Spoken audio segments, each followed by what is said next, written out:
Ukraine का युद्ध ceasefire की तरफ नहीं बल्कि परमाणु युद्ध की तरफ बढ़ रहा है। जेलेंस्की ने पुतिन के 2 परमाणु बेस को टारगेट किया है और इस डबल स्ट्राइक में रूस को इतना बड़ा नुकसान पहुंचा है जिसके बारे में सोचना भी पुतिन के लिए मुश्किल था।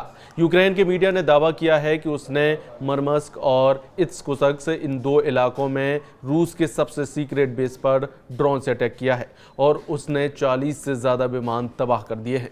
ईरान हैरान करने वाली बात यह है कि इस हमले में रूस के सबसे खतरनाक बॉम्बर Tu-22 और Tu-95 भी तबाह हो गए हैं। साथ में रूस के अवाक्स यानी बड़े रडार वाला विमान A-50 भी तबाह हो गया है। उधर यूक्रेन के ड्रोन हमले पर रूस के रक्षा मंत्री का बयान सामने आया है। रूस के रक्षा मंत्रालय के मुताबिक एयरफील्ड पर किए गए सबसे बड़े हमलों को विफल किया गया है। वहीं यूक्रेन की सेना ने रूस के 2 अलग अलग बॉर्डर इलाकों में रेलवे के 2 पुलों को धमाकों से उड़ा दिया। इस हमले में 7 लोगों की मौत हो गई है और 69 लोग जख्मी बताए जा रहे हैं। यूक्रेन ने पहला धमाका बायस के इलाके में उस समय किया जब एक पैसेंजर ट्रेन गुजर रही थी। उस समय पुल गिर गया, जबकि दूसरा धमाका 4 घंटे बाद कुर्स्क क्षेत्र में किया गया। वहां एक रेलवे पुल भी धमाके से उड़ा दिया गया।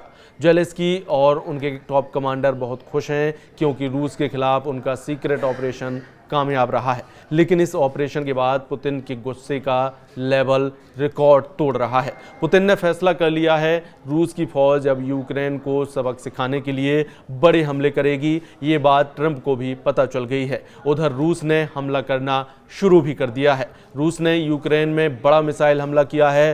रूस की सेना ने यूक्रेन के आर्मी ट्रेनिंग सेंटर पर हमला किया है।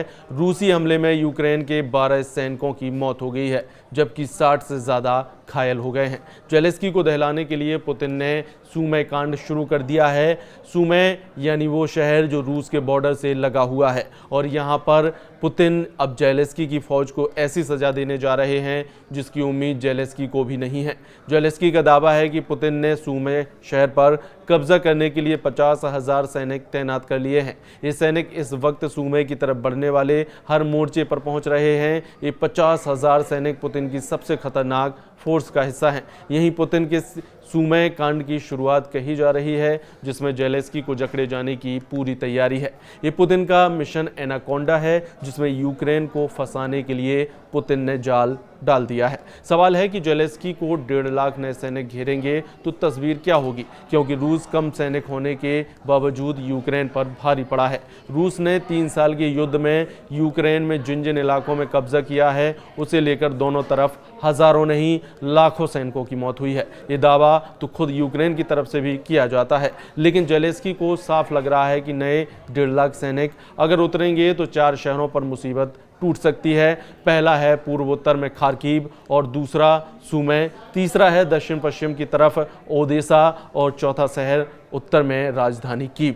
इन 4 शहरों को बचाने के लिए जेलेंस्की को और मदद चाहिए होगी, फिर चाहे वो नेटो हो या फिर कोई और जरिया। जेलेंस्की के लिए फायर पावर बढ़ाना मजबूरी बन जाएगा और उसके बाद उनके सामने अमेरिका के आगे भी हाथ फैलाने के अलावा कोई रास्ता नहीं बचेगा।